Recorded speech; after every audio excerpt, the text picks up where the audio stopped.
Late one stormy night, an older black man walked along the highway when he noticed a car stalled on the shoulder. After a brief hesitation, he stepped closer and saw an older white woman inside, trembling, her hands gripping the wheel, her face pale with fear. Unable to wait any longer for help, he opened the hood and fixed the car in silence, ignoring her wary gaze. Minutes later, the engine came back to life, the headlights cutting through the rain, and he walked away without taking money or thanks. What he didn't know was that this quiet act of kindness would lead him back to her and uncover a truth buried for years. Caleb Morris always sat at the same table, corner booth window side, facing the parking lot. Not because he liked the view, because from there he could see everyone who came in and no one had to see him. The diner was called Lucky's, though Caleb had never felt particularly lucky inside it. Yellow lights buzzed overhead, casting everything in a sickly amber glow that made even young faces look tired. Rain tapped against the glass like it was asking to be let in. The smell of coffee and bacon grease hung in the air, the kind of smell that sticks to your clothes and follows you home, that settles into your skin until you cannot tell where the diner ends and you begin. He ordered the same thing every time. Cheapest item on the menu, a bowl of soup that was mostly water and a few sad vegetables floating like survivors of a shipwreck. Cup of water, no ice. He never looked at his phone because there was no one to call. He never rushed because there was nowhere to go. He just sat there, folding his napkin into a neat square the way his wife used to like, even though she had been gone for 3 years now, and there was no one left to notice whether his napkin was folded or crumpled or thrown on the floor. The habit stayed. Habits do that. They outlive the people who gave them meaning. The waitress brought his food without a word. She knew him. Everyone who worked the night shift knew him. The old black man who came in alone ate slow, tipped decent, and never caused trouble. They left him alone, and he preferred it that way.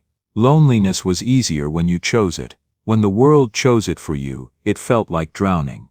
Across the room, a family of 4 laughed at something the youngest kid said. The sound cut through the diner's ambient noise like a knife through soft butter. Caleb did not look at them. He had trained himself not to. Looking at families was like pressing on a bruise, a dull ache that reminded him of everything he used to have, and everything he had lost. The dinners with his wife where they talked about nothing important and everything that mattered. The plans they made for retirement that would never happen. The children they never had because life kept saying later until later became never. Instead, he looked at the bulletin board near the register. Help wanted signs, most of them yellowed and curling at the edges, advertising jobs that had been filled months ago or companies that no longer existed. A flyer for a church potluck that happened 2 months ago, someone had drawn a smiley face on it in marker that was already fading. A missing cat poster with a number that had been disconnected, the cat probably dead or found or forgotten by now. Things people had pinned up and forgotten about, things that no longer mattered to anyone. Caleb understood that feeling. He had become one of those things. A flyer on a bulletin board that everyone walked past without seeing. A name on a list that no one called. He finished his meal slowly, not because he was savoring it. There was nothing to savor in soup that tasted like disappointment, but because the moment he finished he would have to leave, and leaving meant going back to the empty apartment where the silence was so loud it hurt, where the walls had absorbed years of conversations that would never happen again, where the bed was too big and the kitchen was too quiet and the television stayed on all night just to make noise. The manager Rick walked past his table for the 3rd time in 20 minutes. Rick was the kind of man who smiled at customers with money and frowned at everyone else. Mid-40s, thinning hair he tried to hide with a comb-over that fooled no one, a gut that strained against his too-tight polo shirt. He had the look of a man who had peaked in high school and spent every day since then taking it out on people who could not fight back. He wiped down the table next to Caleb even though no one had sat there all night. He checked his watch loud enough for Caleb to hear.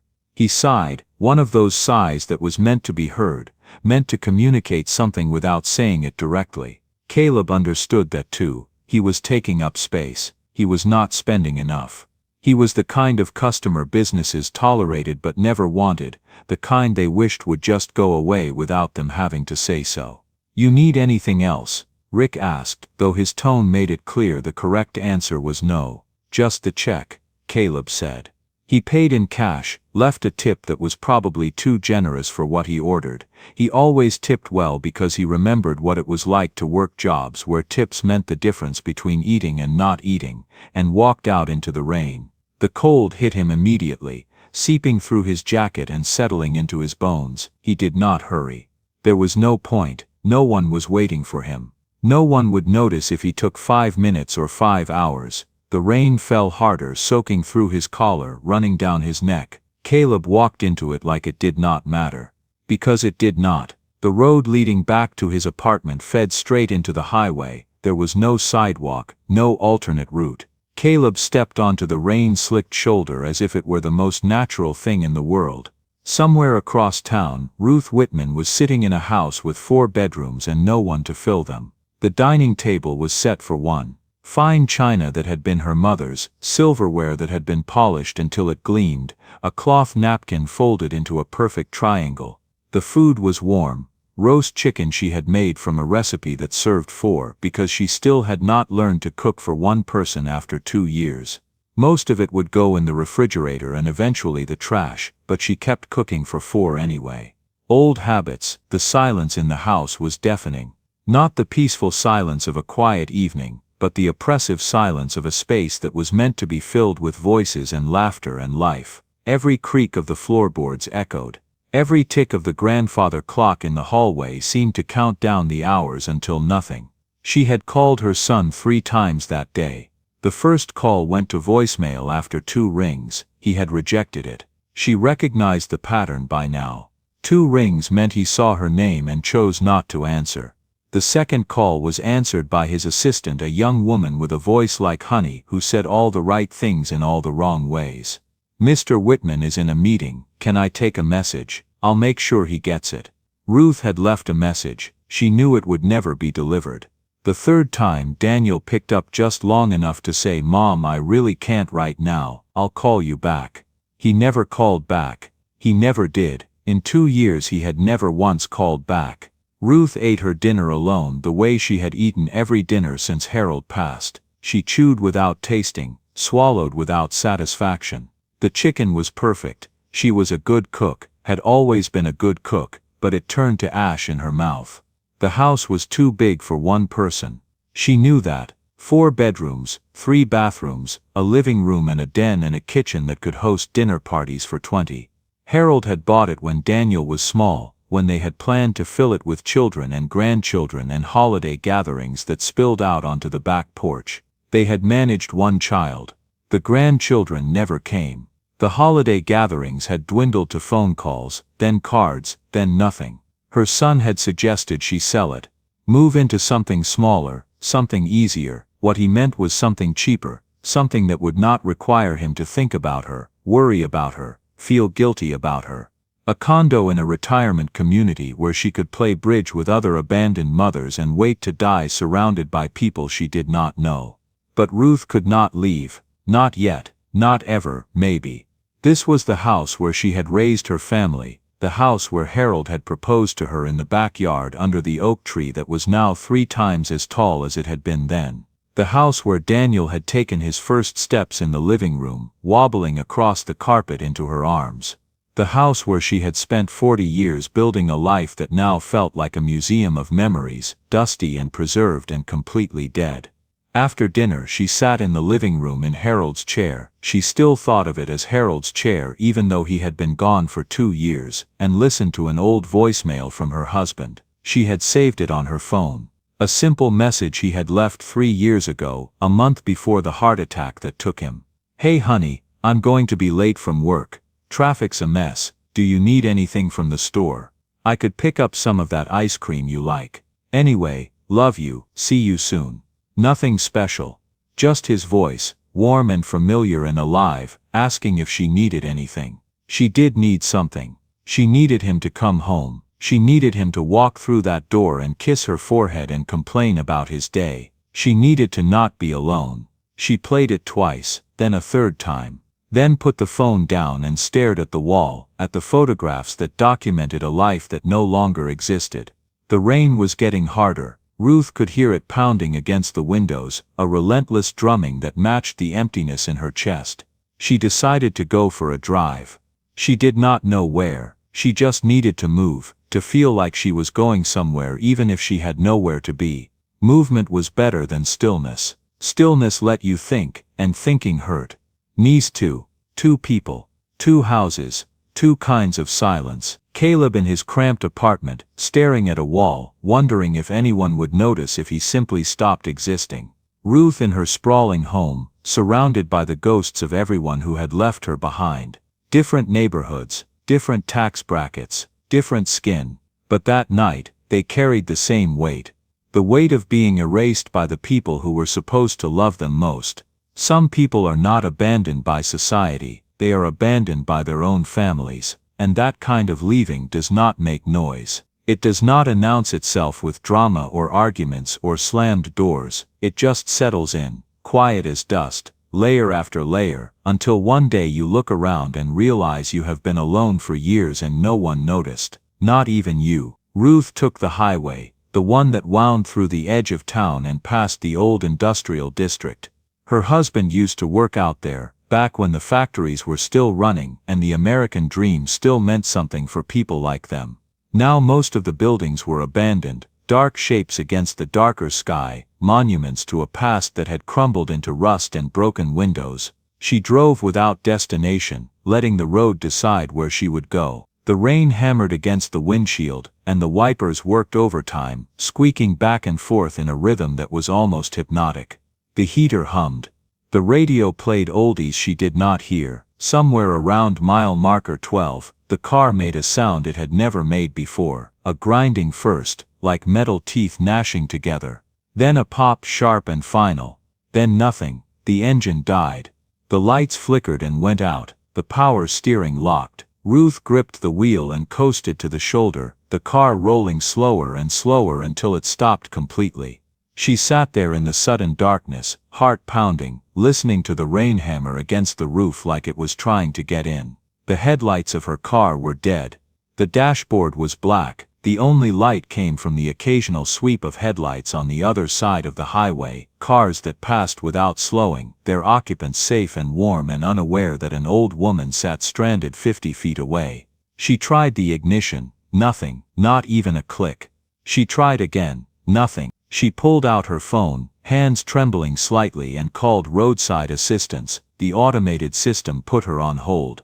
Then a human voice, bored and distant, told her there was a 2-hour wait, minimum. Weather had caused a lot of breakdowns. They would get to her as soon as they could.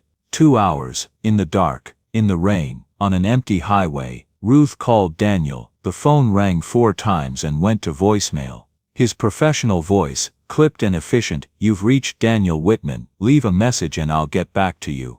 She called again, same result. She called a 3rd time, and this time the phone rang once before going to voicemail. He had rejected the call, seen her name and pressed ignore. Ruth sat in her dead car on the side of a dark highway in the pouring rain, and for the first time in a long time she felt something she had almost forgotten. Fear, not the fear of death. She was not afraid of dying. Some days she almost welcomed the thought, but this was different. This was the fear of vulnerability. The fear of being completely alone and completely helpless and knowing that no one was coming. The fear that whispered, "This is what your life has become. You could disappear right here, right now, and no one would know for hours, maybe days." She locked the doors, checked the mirrors, pulled her coat tighter around her shoulders even though it did nothing against the cold that was seeping through the windows, and then she saw him. A figure walking along the shoulder, head down against the rain. A man, tall, walking toward her. Ruth's hand moved to the lock button. She pressed it again even though the doors were already locked. Her heart beat faster, pounding in her ears. She watched him approach through the rain-streaked glass, a dark shape getting closer. He was black. She noticed that. She wished she had not noticed it, but she did.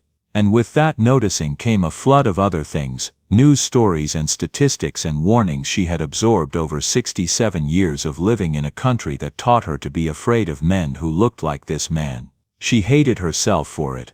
She hated that her hand was still on the lock button.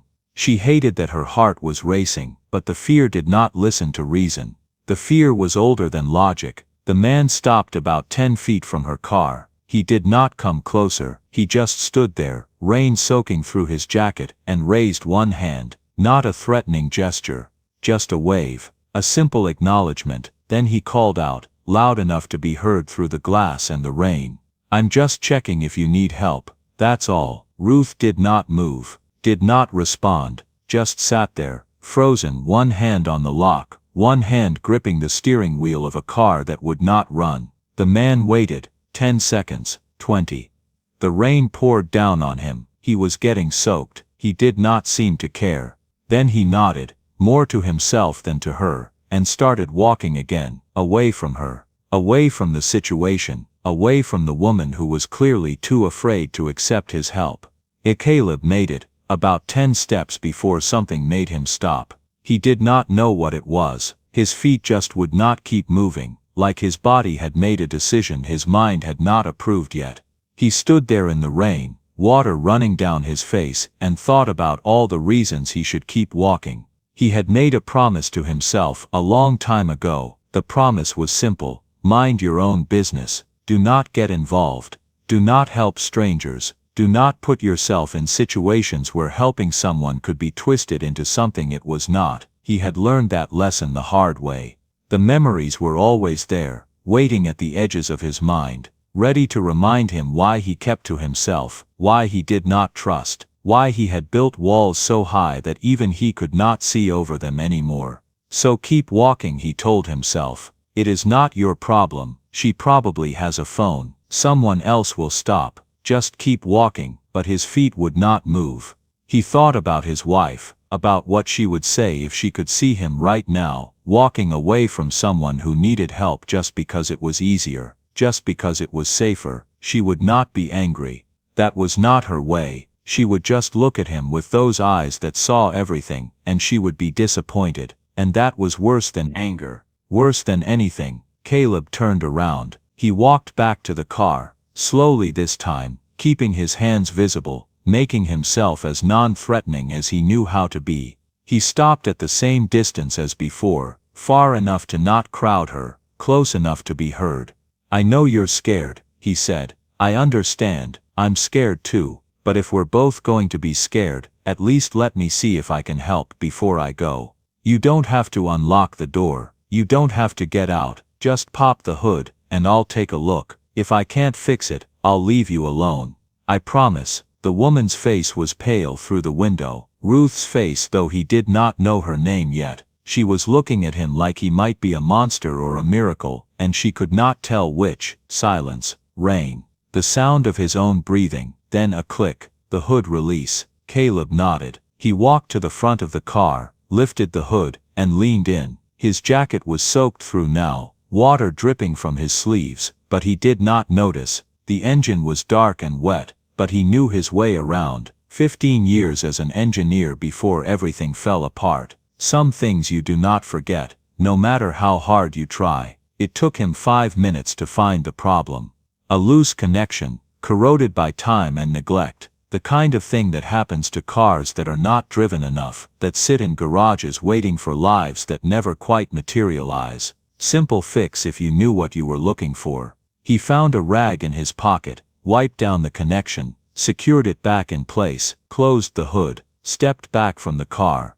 "Try it now," he called out. He heard her turn the key. The engine coughed once, twice, then it roared to life, the headlights cutting through the rain like the opening of eyes. Ruth stared at the dashboard like she had just witnessed something impossible. Then she looked at Caleb through the window, this stranger standing in the rain, soaking wet, expecting nothing. "Thank you," she said, loud enough to be heard through the glass. Caleb nodded. "You should get that checked properly when you can. It's a temporary fix, the connection's corroded, it'll happen again if you don't replace it." Ruth rolled down her window a few inches, rain spattered her face, but she did not seem to notice. "Let me give you something, for your trouble, please." "No need, please, I want to."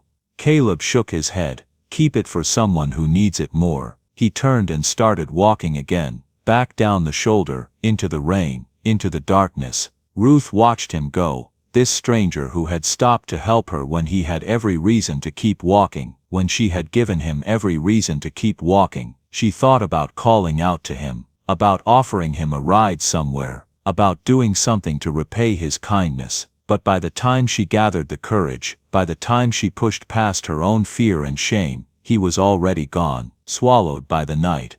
Ruth drove home slowly, hands trembling on the wheel, not from fear anymore. From something else, something she could not name. She did not know that she would see him again. She did not know that their paths had crossed in ways neither of them understood yet. All she knew was that somewhere out there, in a world that often felt cold and indifferent, someone had chosen to be kind when it cost him nothing to walk away. And somewhere inside her, something that had been sleeping for a very long time began to stir. 3 days later, Ruth found herself driving past Lucky's diner. She had not planned to stop. She was on her way to the grocery store, taking the long route through parts of town that reminded her of when life still felt like it was moving forward instead of standing still. But when she saw the yellow sign glowing through the afternoon haze, something made her turn the wheel. She told herself she wanted coffee. She told herself she was just tired of driving. She told herself a lot of things that were not entirely true. The diner was quiet at this hour, that dead zone between lunch and dinner, when only the lonely came to sit and the retired came to remember.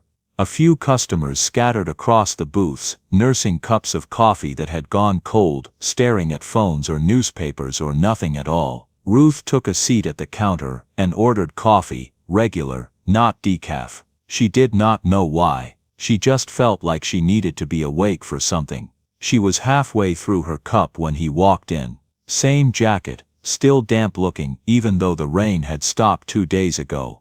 Same quiet walk, like he was trying not to take up too much space. He went straight to the corner booth without looking around and sat facing the window. The waitress brought him water without being asked. Ruth watched him for a while. The way he folded his napkin into a careful square. The way he stared out the window at nothing in particular. The way he seemed to exist in a bubble that no one else could enter. Before she could talk herself out of it, she picked up her coffee and walked over. "Excuse me." He looked up. For a moment confusion, then recognition flickered across his face, followed by something more guarded, wariness. The look of someone who had learned not to expect good things from unexpected encounters. "You're the man from the highway," Ruth said. "I wanted to thank you properly." "You already did." "Not properly. You left before I could."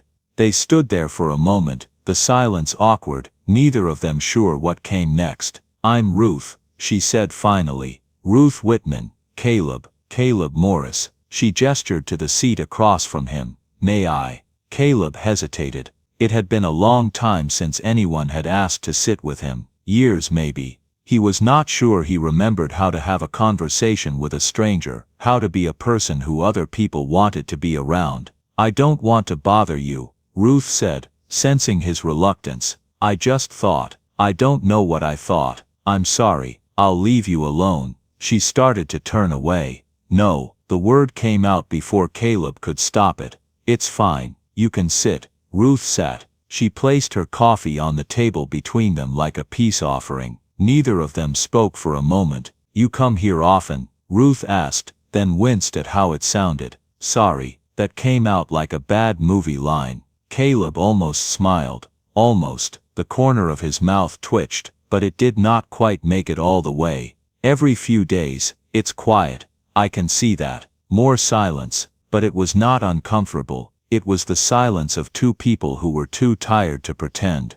"Can I buy you dinner?" Ruth asked. "To thank you for what you did. You really don't have to." "I know. I want to." Caleb looked at her for a long moment. She could feel him studying her, looking for something in her face. She did not know what. She just held his gaze and waited. "Okay," he said finally, "but I'm still ordering the cheapest thing on the menu." Ruth almost laughed. Fair enough. They ate together, soup for him, pie for her. The conversation came slowly at first, both of them testing the edges of each other. Safe topics. The weather had been terrible. The diner's coffee was too strong. The roads needed repaving. Nothing that mattered, everything that mattered.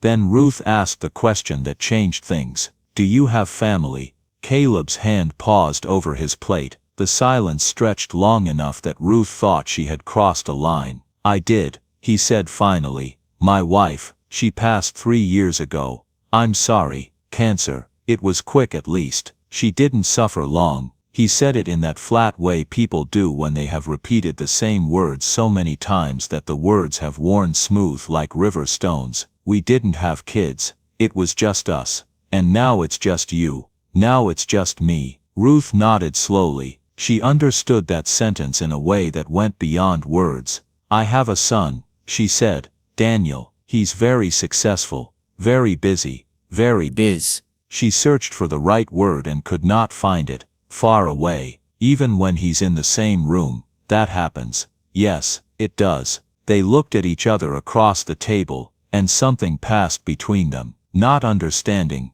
Exactly. They did not know each other well enough for understanding, but recognition. The recognition of shared wounds. My husband passed 2 years ago, Ruth said. Heart attack. He was at work. They said he was dead before he hit the ground. She took a breath. I keep his last voicemail on my phone. Sometimes I play it just to hear his voice. Is that strange? Caleb shook his head.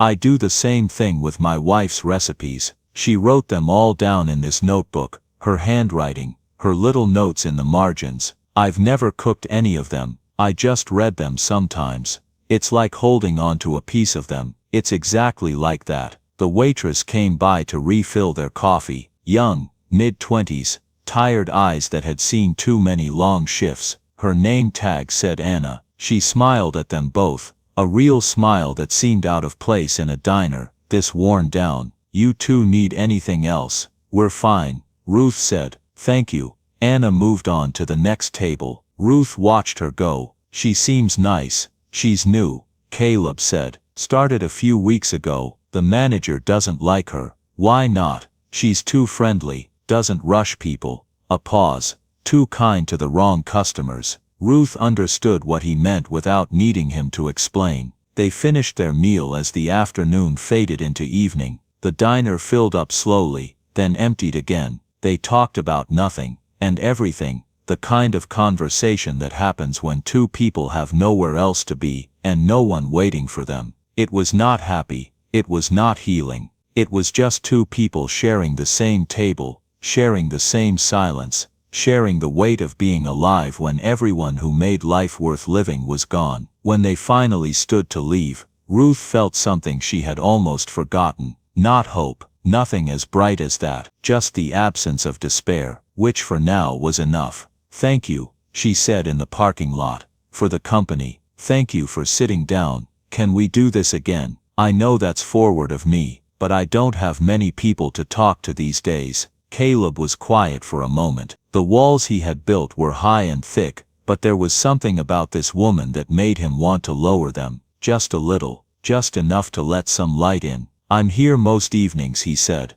Same table. Then I'll know where to find you. She drove home feeling something she could not name. It was fragile. It was temporary. It was probably nothing, but it was something, and right now something was everything. The fourth time Ruth came to the diner, everything changed. She did not know it when she walked through the door, did not know it when she spotted Caleb at his usual table and felt that small flutter in her chest, anticipation maybe, or the simple pleasure of knowing someone was expecting her. Did not know that the evening that started so normally would end with her seeing a side of the world she had always known existed, but had never been forced to witness. The diner was crowded tonight. Friday night energy, bodies packed into booths and spilling over to the counter. The noise level was higher than usual, laughter and conversation, and the clatter of plates overlapping into a wall of sound. The air was thick with the smell of frying oil, and the particular desperation of people trying to enjoy themselves.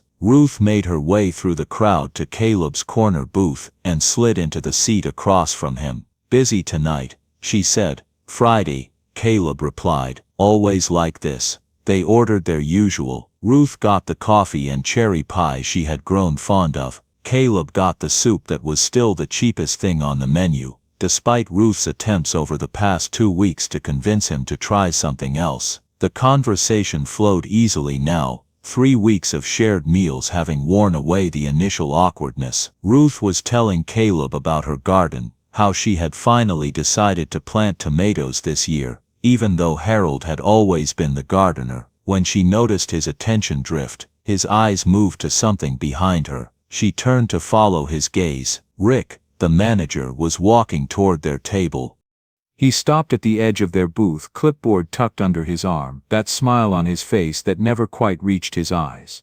He was not looking at Ruth, he was looking at Caleb. "Evening, folks." His voice was pleasant, the kind of pleasant that had edges underneath. "How's everything tonight?" "Fine," Ruth said. "Thank you." Rick nodded, but he did not move. His eyes stayed on Caleb. "We're pretty slammed tonight. Lots of folks waiting for tables." Ruth looked around. Yes, the diner was full, but she could see at least 2 empty booths near the back. She looked back at Rick, confused. Caleb said nothing. He just sat there, shoulders slightly hunched, staring at his soup. "We just ordered," Ruth said. Right, just checking."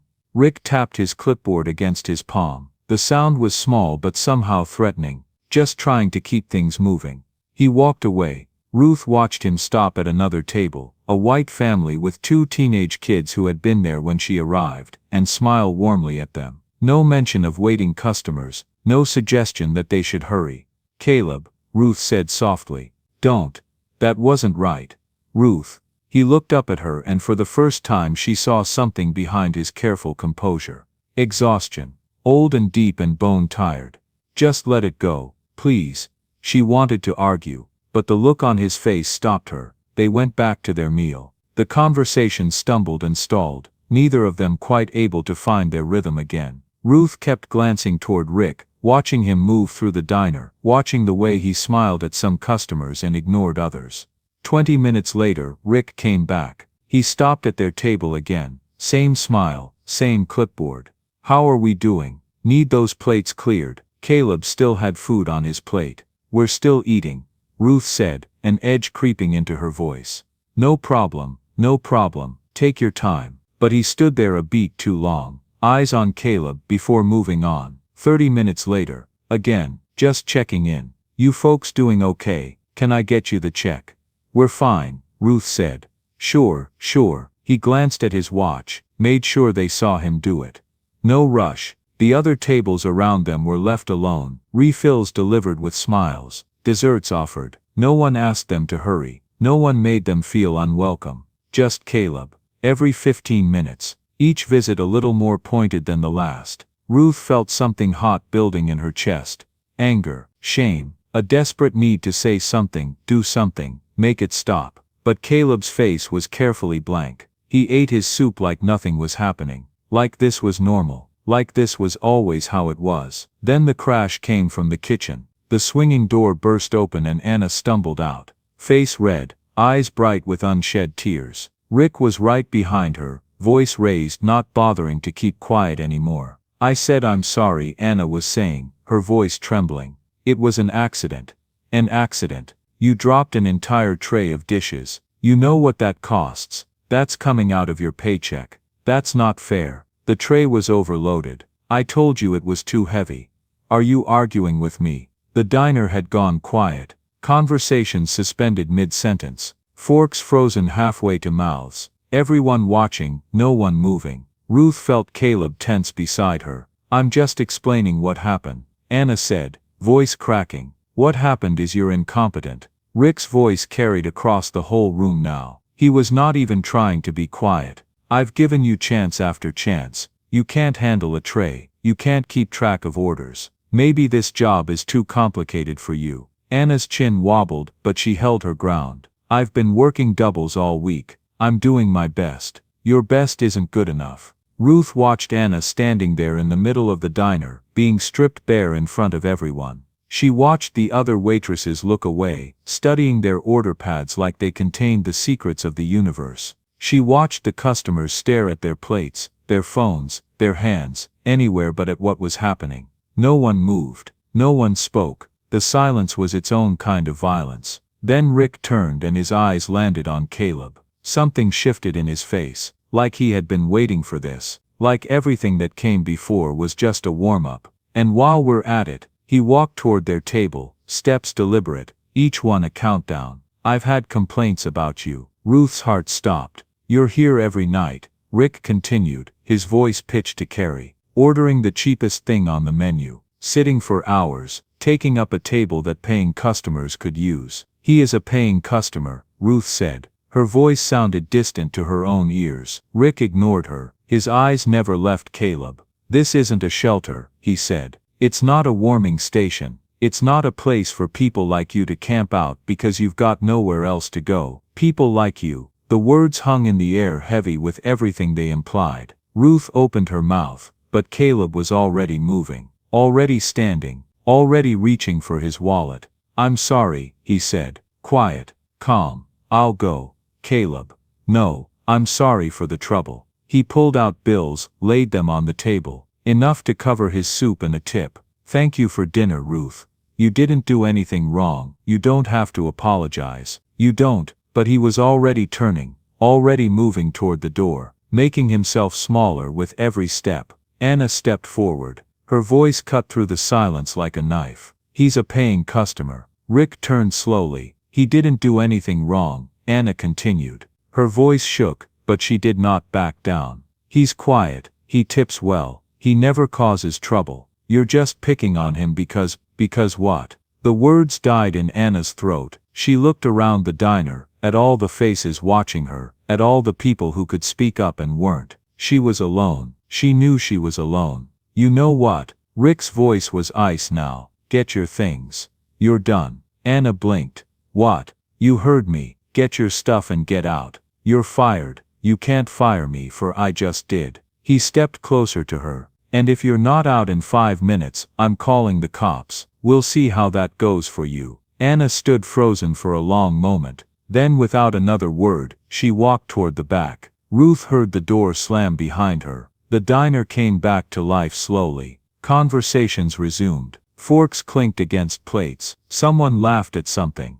The moment passed like it had never happened. Like a young woman had not just lost her job for the crime of speaking up. Like an old man had not just been humiliated for the crime of existing. Ruth sat alone at the table. Her hands were shaking. Her coffee had gone cold. Caleb was gone. The door was still swinging from where he had pushed through it. She stood up, left money on the table, walked outside into the parking lot, heart pounding, not sure what she was looking for, or what she would do when she found it. Caleb was standing near the edge of the lot, hands in his pockets, staring at nothing. Caleb. He did not turn around. Caleb, please. You should go home, Ruth. His voice was tired. So tired. Forget about this. Forget about me. I'm not going to do that. You should. He finally turned to face her. His eyes were dry, but something behind them was broken. This is what happens. This is what always happens. I shouldn't have let you sit with me. I shouldn't have. Stop. Ruth's voice was firm. Just stop. She walked toward him, stopped a few feet away, close enough to see the lines on his face, the gray in his hair, the weight of years pressing down on him. What happened in there was not your fault. It doesn't matter whose fault it was. It happened. And now that girl lost her job because of me. She lost her job because she stood up for what was right. That's not on you. Caleb laughed. It was not a happy sound. That's a nice thing to say, but it doesn't change anything. It never does. Ruth did not know what to say. She did not know how to fix this, how to undo the damage, how to take away the pain she could see in his eyes. So she just stood there, in the parking lot, in the silence. And then Anna appeared. She came around the corner of the building, coat clutched against her chest, face streaked with tears she was trying to hide. She saw them standing there and stopped. I'm sorry, she said. The words came out choked, barely audible. I didn't mean to cause trouble. You didn't cause anything, Ruth said firmly. You stood up for what was right. And now I don't have a job. Anna laughed, but there was no humor in it. Rent's due next week. I needed that job. I really needed it. The three of them stood there in the parking lot. Three strangers brought together by one small act of kindness that the world had punished. Come with me, Ruth said suddenly. Anna looked up, confused. What? Come have dinner. Somewhere else, somewhere where people know how to treat other people like human beings. I can't. I'm not asking, I'm telling. Ruth turned to Caleb. Both of you. My car's right there. Let's go. She did not wait for an answer. She just started walking. After a moment she heard footsteps behind her. 2 sets. They ended up at a small Italian place across town. Not fancy but warm. The kind of place where the owner knew everyone's name and the breadsticks were always fresh. Ruth ordered wine. Anna protested that she could not accept it, that it was too much, that she was fine. Ruth ignored her and ordered appetizers too. They talked. Slowly at first, then more freely as the wine loosened their tongues and the warmth of the food loosened their hearts. Anna told them about dropping out of college when her mother got sick, about working 2 jobs to pay the medical bills while her mother slowly faded away, about finally getting the job at Lucky's and thinking things were turning around. I'm 24 years old, she said, swirling her wine, and I've already failed at everything. You haven't failed, Caleb said quietly. It was the first thing he had said in nearly an hour. Anna looked at him. I just lost my job for opening my mouth. You stood up. That's not failing. That's the hardest thing there is. Something passed between them. Ruth watched it happen. Watched Anna really look at Caleb for the first time. Watched her see him. Not as a stranger, not as a symbol, but as a person who understood something about the world that she was just starting to learn. Why didn't you? Anna asked. Stand up, I mean, when he was talking to you like that. Caleb was quiet for a long time. Long enough that Ruth thought he might not answer. Because the last time I did, he said finally, someone else paid the price. He did not elaborate, but Ruth heard the weight in his words, felt the shape of the story beneath them. There was more there, more than he was ready to tell. They finished the meal. Ruth paid over everyone's objections. Caleb left a tip that was too large. Outside, the night was cool and clear. The rain had stopped, the stars were out. I should go, Anna said. I need to start looking for a new job tomorrow. Thank you, for everything. Where do you live? Ruth asked. Other side of town. I'll take the bus. No you won't. Ruth opened her car door. Get in. I'll drive you. The drive was quiet. Anna's apartment was in a run-down building with a flickering light outside. She paused before getting out. Why are you doing this? She asked. You don't know me. Ruth considered the question. Because someone should, she said finally. And because I'm tired of watching people be alone when they don't have to be. Anna nodded slowly. Then she got out of the car and walked into the building. Ruth drove Caleb home next. His apartment was not much better than Anna's. A small complex with peeling paint and a parking lot full of cars that had seen better days. He paused with his hand on the door. Thank you, he said. For what? For not letting me disappear. Ruth watched him walk inside. The light in his window came on a few minutes later. She drove home alone. The big house waited for her, dark and empty, but something had shifted. Something small, something that did not have a name yet. Tomorrow she knew she would go back to the diner. Not to eat, but to see if there was something she could do, something she should have done a long time ago. Silence, she had learned, was its own kind of choice, and she was done choosing it. The next morning, Ruth did something she had not done in years. She woke up early, not because she could not sleep, though that was true, but because she had somewhere to be, something to do. She made coffee, real coffee, not the watered-down decaf she had been drinking for years because Harold had worried about her heart. Harold was gone. Her heart had bigger problems than caffeine. She sat at her kitchen table and made a list. It was not a long list, just a few items, but looking at it made her feel something she had not felt in a long time. Purpose. Anna came to her door at noon. Ruth had called her that morning, had insisted that she come by, had refused to take no for an answer. Anna had protested. She did not want to impose, did not want to be a burden, did not want to owe anyone anything. Just come, Ruth had said. Please. So Anna came. standing on Ruth's front porch in clothes that were clean but worn, looking around at the big house with wide eyes. "This is where you live. This is where I exist," Ruth said. "There's a difference. Come in." They sat in the living room, too formal, Ruth thought. She should have chosen the kitchen. And Ruth explained what she had been thinking.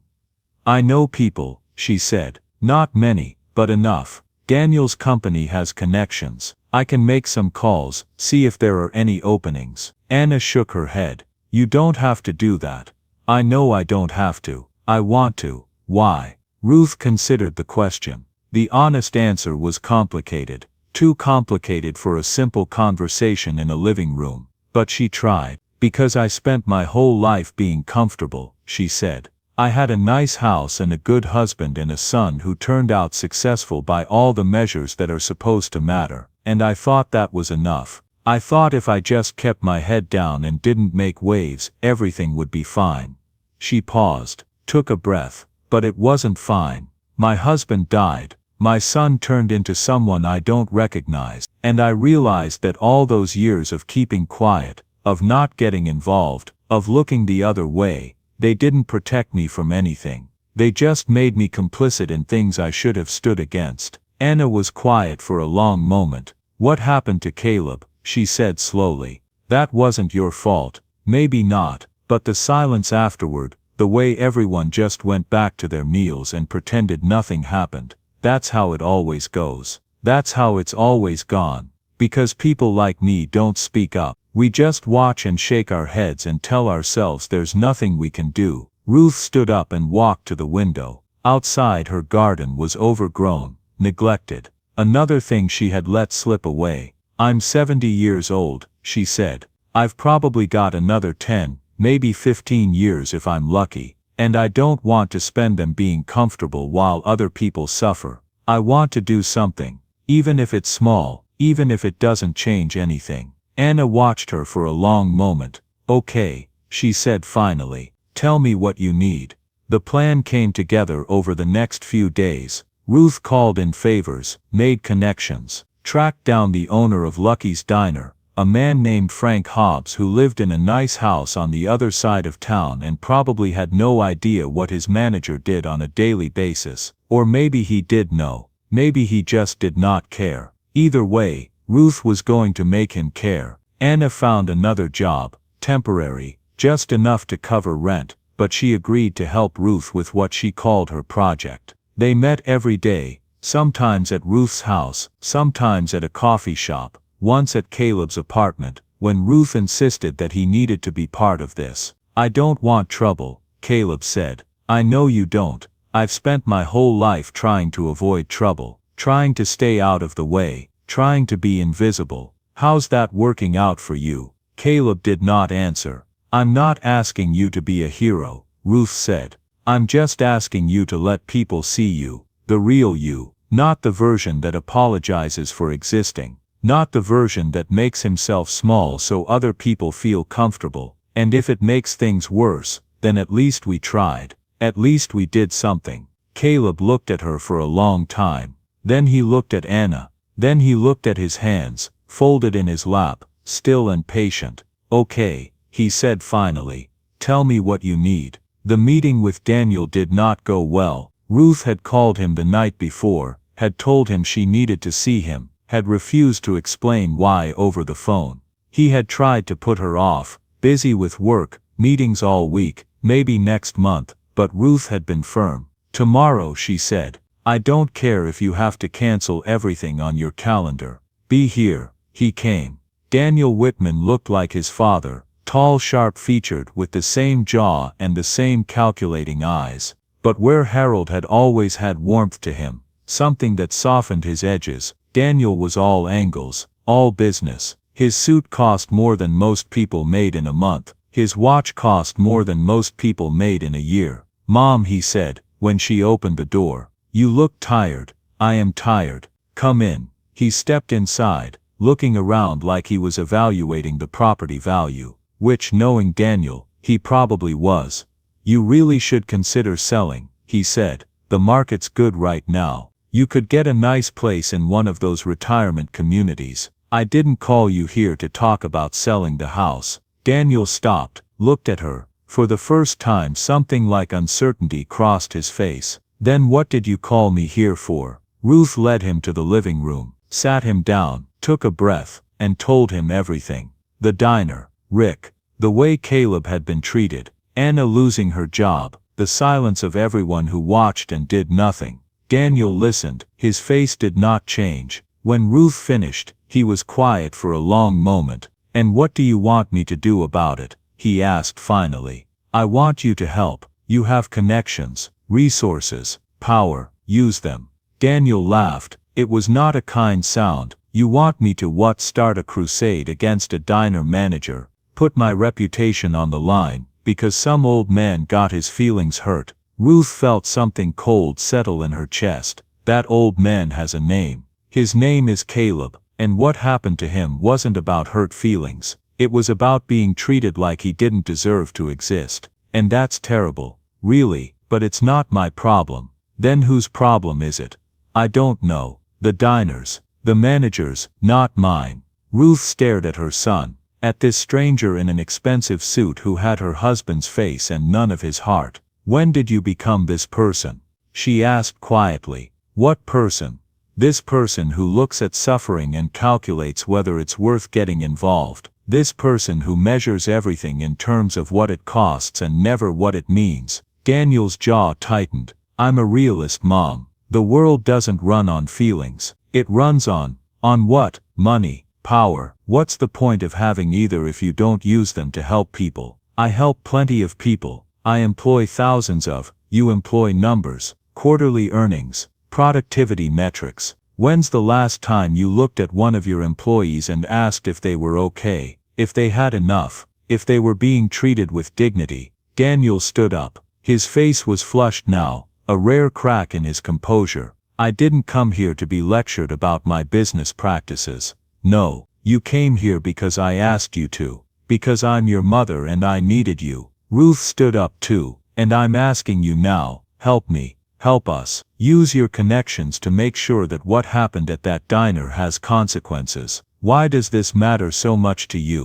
Because I'm tired of being the kind of person who does nothing. Daniel looked at her. For a long moment, neither of them spoke. Then he picked up his coat. I'll think about it. That's not good enough.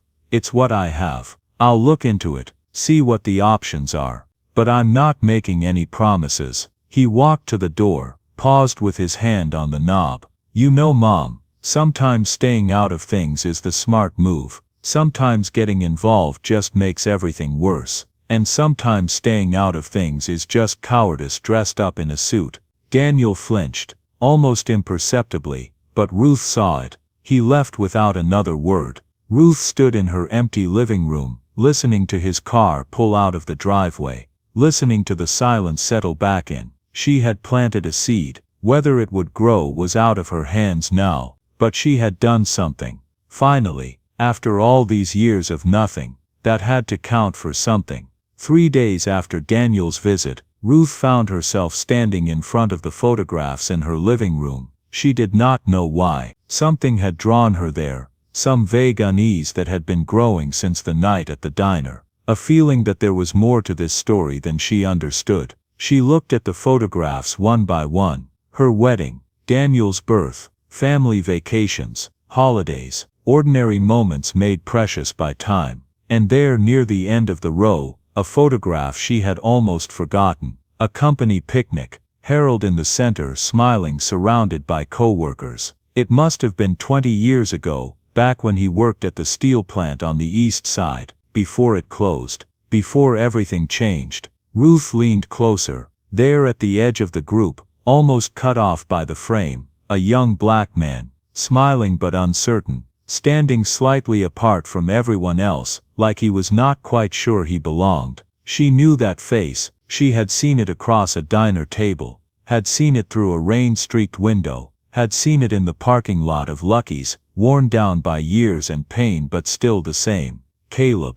Ruth did not confront him right away. She spent the next day looking through old boxes in the attic, searching for anything that might explain the connection. She found photo albums from Harold's work years, employee newsletters, scraps of paper with notes she could not decipher, and then she found it, a newspaper clipping, yellowed with age. The headline read, "Worker cleared in factory death, questions remain." The article was short. A man named William Chen had died in an accident at the steel plant, equipment failure. An investigation had cleared the workers involved, but one name kept appearing, Caleb Morris. Ruth read the article 3 times. Then she called Caleb. "Can you come over?" she asked. "There's something I need to show you." Mirror's Caleb arrived an hour later. He looked older somehow, more tired. The events of the past weeks had taken something out of him that Ruth was not sure he could get back. She led him to the living room, to the photograph. "I found this," she said, "from Harold's company picnic, 20 years ago." Caleb looked at the photograph. His face went still. "That's you," Ruth said. "Isn't it?" For a long moment Caleb did not answer. Then "Yes. You knew my husband." "Yes. You worked together." "Yes." Ruth felt the questions building inside her, pressing against her chest, but she forced herself to wait, to let him speak in his own time. "I didn't know who you were," Caleb said, finally. "That night on the highway, it wasn't until later when I saw the photographs in your house that I realized." "Realized what?" Caleb was quiet for a long moment. When he spoke again, his voice was heavy. "There was an accident at the plant, 20 years ago. A man died." Ruth nodded. "I found the article." "Then you know I was blamed." "The article said you were cleared." "Cleared doesn't mean innocent. Not in the eyes of the people who mattered." Caleb walked to the window, his back to her. "The equipment failed. I was doing everything by the book. But someone had to take the fall, and it wasn't going to be the company. So they blamed you. They blamed me. And my life fell apart. Lost my job. Lost my career. Lost everything I'd spent years building." He paused. "Your husband, Harold, he tried to help. He testified that I'd followed procedure. Tried to get the company to do the right thing. But they didn't. No, they didn't. And after a while Harold, he pulled back. Stopped returning my calls. Stopped fighting." Another pause.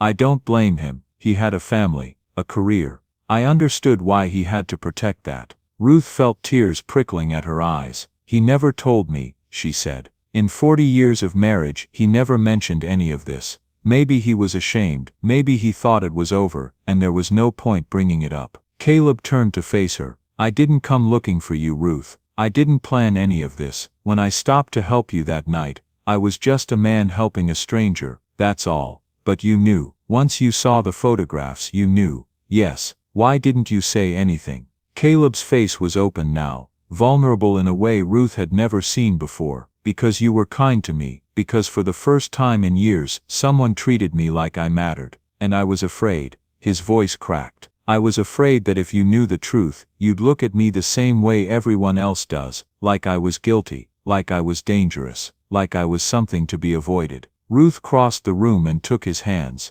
"Listen to me," she said. "You are not responsible for what happened 20 years ago, and you are not responsible for my husband's choices. Harold made his own decisions. Some of them were good, some of them were less good, but that's on him, not on you. You're not angry. I'm angry, but not at you. I'm angry at a system that destroys people and calls it business. I'm angry at my husband for not being braver. I'm angry at myself for not knowing, for not seeing, for not asking questions I should have asked years ago." She squeezed his hands. "But I am not angry at you, and I am not going to abandon you. Not now, not ever." Caleb looked at her for a long moment, and then for the first time since Ruth had known him, he cried. They stood there together, in the living room of a house full of memories and secrets, holding on to each other while the past and the present collided and reformed into something new, something that might, if they were lucky, look a little bit like hope. Daniel came back 3 days later. He did not call first, just showed up at Ruth's door, looking like he had not slept in days. His suit was wrinkled, his hair was disheveled. For the first time in years he looked almost human.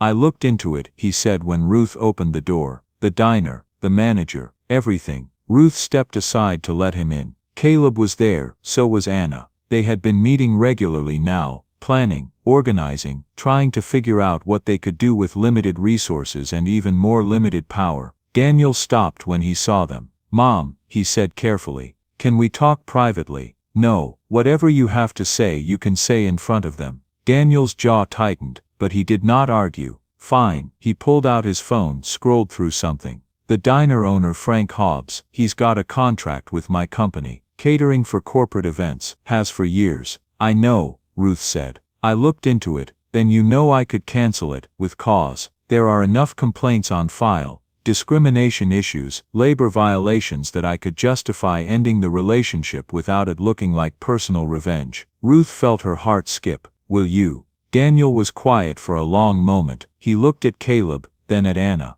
then back at his mother. I don't understand any of this, he said finally. I don't understand why this matters so much to you. I don't understand why you're willing to burn bridges over people you've known for a few weeks. I don't understand. You don't understand, because you've never been treated like you don't matter. Ruth interrupted. You've never walked into a room and been invisible. You've never had someone look at you and see nothing but a problem to be solved. Neither have you. No, but I've watched it happen, and I've been silent, and I'm done being silent. Daniel ran a hand through his hair. The gesture made him look young suddenly, like the boy he used to be before he learned to hide behind suits and spreadsheets. The man, he said, nodding toward Caleb. He worked with Dad, didn't he? Ruth went still. I did some digging. After you told me about the diner, I wanted to understand why you were so invested, so I looked into it, and I found the old records. The accident, the investigation. He looked at Caleb directly for the first time. My father testified for you. He did,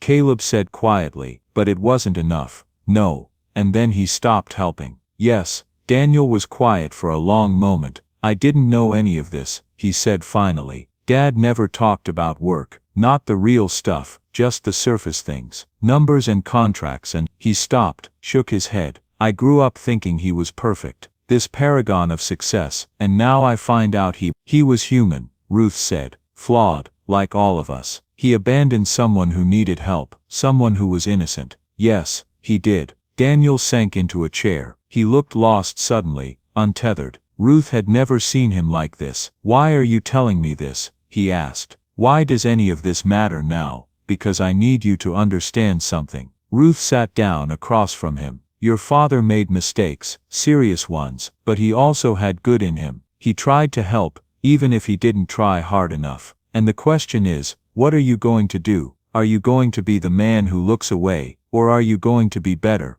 I'm not Dad. No, you're not. You're you, and you get to decide what that means. Daniel looked at Caleb again. Something passed between them. Acknowledgement, maybe. Understanding. The contract, Daniel said slowly. I can cancel it. I can make sure that what happened at that diner has consequences. Will you? Yes. He paused. But that's not enough, is it? No, it's not. Then what do you want? Ruth looked at Caleb, at Anna, at her son. I want you to see people, she said. Not numbers, not productivity metrics, not profit margins. People. I want you to remember that every person who works for you has a story, a family, a life that matters. I want you to be the kind of man who uses his power to protect people, not just profit from them. That's a lot. It's everything. It's the only thing that matters. Daniel sat with that for a long moment. The room was quiet. Outside, birds sang. The world went on, indifferent to the small drama playing out in a living room in a house too big for one person. Okay, Daniel said finally. I'll try. That's all I'm asking. He stood up, walked to the door, paused. Mom, yes, I'm sorry, for not being there, for not calling, for all of it. Ruth felt tears in her eyes. I know you are. He left. The door closed behind him. Ruth stood in the empty space where her son had been, feeling something she had not felt in years. Not hope, not yet, but the possibility of hope, which for now was enough. The changes happened slowly at first. Then all at once, Daniel canceled the contract with Frank Hobbs. Word got around. Other companies followed suit. Within a month, Lucky's Diner was under investigation for labor violations and discrimination complaints that had been buried for years. Rick was fired, not quietly, not with severance, just fired. The way Anna had been fired. The way Caleb had been pushed out of his engineering job 20 years ago. The symmetry was not lost on anyone. Frank Hobbs sold the diner. The new owners were a young couple who had heard about what happened and wanted to do things differently. They hired Anna as assistant manager. They put up a sign near the register that said, "Everyone is welcome here, no exceptions." Ruth could have taken credit. She had connections. She had leverage. She could have used Daniel's resources to turn this into a media story, a moment of triumph, a vindication. She didn't. Why not? Daniel asked when he found out she had declined an interview with a local news station. "This is a good thing you did. People should know." "I didn't do it for recognition," Ruth said. "I did it because it was right." "But Daniel," she looked at him steadily, "this was never about me. It was about Caleb, about Anna, about all the people who get treated like they don't matter and have no one to speak for them. If I turn it into a story about myself, I become part of the problem." Daniel did not understand. She could see that. He lived in a world where visibility was currency, where credit was power, where doing good only counted if everyone knew about it. But Ruth was learning a different lesson. Caleb tried to thank her. He came to her house one evening, dressed in clothes that were nicer than his usual worn jacket, holding a small bouquet of flowers that he had clearly agonized over. "These are for you," he said awkwardly, "for everything." Ruth took the flowers, smiled. "Come in, I'll put them in water." They sat in the living room, the same room where so many difficult conversations had taken place over the past weeks. But the air felt different now, lighter. "I don't know how to thank you," Caleb said. "I've tried to think of the words and they won't come." "You don't have to thank me. I do. What I did was what anyone should have done. The fact that it took me 70 years to figure that out doesn't make it special. It makes it sad." Caleb was quiet for a moment. "When my wife died," he said, "I thought my life was over. I mean really over. I spent 3 years just existing, going through the motions, waiting for it to end, and then I stopped to help someone on the side of the road and everything changed. For me too. I don't know what I'm supposed to do now. I spent so long being invisible. I don't know how to be seen." Ruth reached over and took his hand. "You learn," she said, slowly, "with help. Will you help me?" "I already am." They sat there, two old people holding hands in a living room, watching the evening light fade through the windows. It was not romantic. It was not dramatic. It was just two human beings who had found each other in the dark and decided to stay together in the light. Anna came by later that week. She was different now. Still the same tired eyes, the same work-worn hands, but there was something new in her posture, confidence maybe, or self-respect. "I wanted to tell you something," she said. "What's that?" "I used to think that standing up was pointless, that the world was too big and too broken and nothing I did would ever matter." She paused. "I don't think that anymore." "What changed?" "You did. Both of you. You showed me that one person can make a difference, that speaking up is worth it, even when it costs you something." Ruth felt tears in her eyes. "I didn't do anything special. You did everything special." Anna hugged her. "Thank you, for seeing me, for not looking away." Ruth held her for a long moment.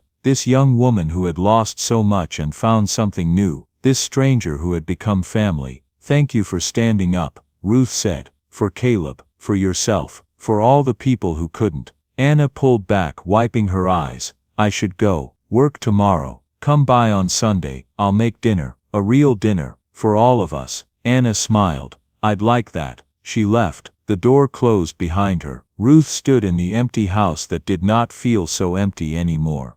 Sunday came. Ruth cooked all day. The big meal she used to make for holidays when Daniel was young, when Harold was alive, when the house was full of people and noise and love. Caleb arrived early, bringing wine he could not afford. Anna arrived late, bringing flowers she had picked from her own small garden. Daniel surprised everyone by showing up unannounced, carrying dessert from a bakery Ruth had mentioned once, months ago, in a conversation he had pretended not to be listening to. They sat around the big table, 4 people who had found each other through pain and kindness and stubbornness. Ruth looked around at their faces, at Caleb who was smiling for the first time in years, at Anna who was laughing at something Daniel had said, at her son who was slowly, painfully, learning to be human again. This was not the family she had planned, not the life she had imagined, but it was real, and it was hers. That was enough. That was everything. 6 months later the diner had changed, not in big ways. The booths were still worn,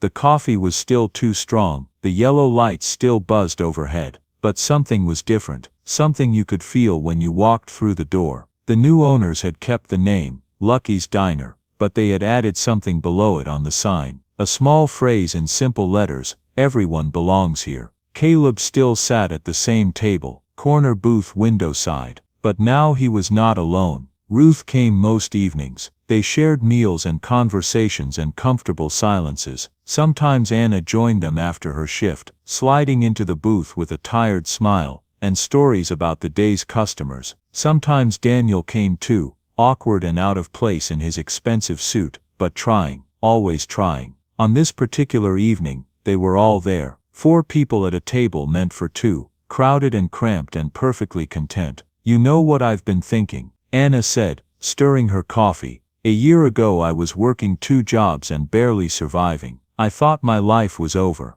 And now what?" Ruth asked. "Now I have this. Whatever this is." She gestured at the table at all of them. "Family, I guess, even though none of us are related." "Family doesn't have to be blood," Caleb said quietly. "It just has to be choice, people choosing to show up, choosing to stay." Ruth reached over and squeezed his hand. "Choosing not to leave anyone behind," she added. The door to the diner opened. A man walked in, middle-aged, tired-looking, wearing clothes that had seen better days. He hesitated at the entrance, looking around like he was not sure he belonged here. Anna stood up from the table. "I'll be right back," she said. She walked over to the man. Ruth watched her go. "Hi there," Anna said, loud enough for Ruth to hear. "Welcome to Lucky's. You can sit anywhere you'd like." The man looked surprised, confused, almost. "Anywhere, anywhere. And don't worry about how long you stay or what you order. You're welcome here." The man nodded slowly. He chose a booth near the back, the same kind of booth Caleb used to choose, and sat down with the wary posture of someone who had been turned away too many times. Anna brought him a menu and a glass of water. She smiled at him,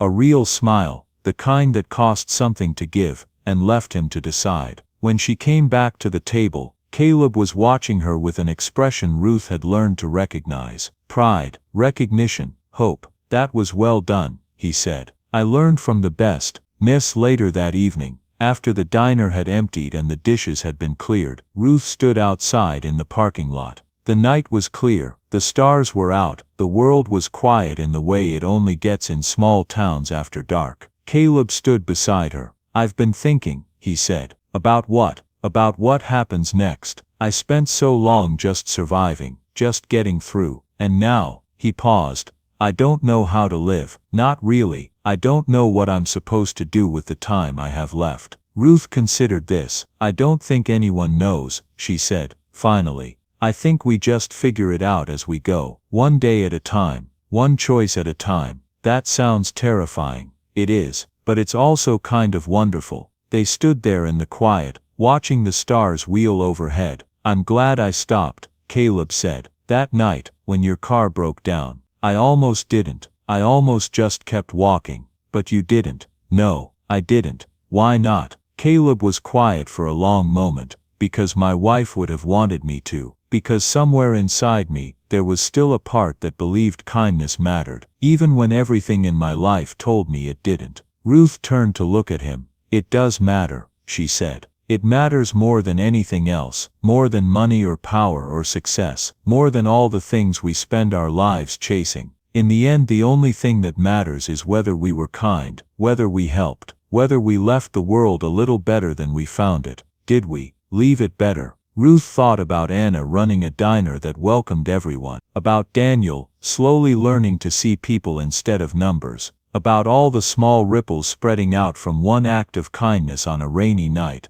"I think so," she said. "A little, and maybe a little is enough." Inside the diner, the lights were still on. Anna was wiping down tables. The man who had come in earlier was still there, eating slowly, savoring his meal. He had ordered the cheapest thing on the menu, but Anna had brought him extra bread and a refill on his coffee and a slice of pie on the house. He did not know that someone had done the same thing for Caleb once. He did not know that kindness had a way of flowing in circles, finding its way back to the people who needed it most. All he knew was that for the first time in a long time someone had looked at him and seen a person. Not a problem, not a burden, Not an inconvenience, just a person, worthy of kindness. The world does not change because of powerful people making powerful decisions. It changes because ordinary people choose to do the right thing when no one is watching. Because someone stops to help a stranger on the side of the road. Because someone speaks up when they see injustice.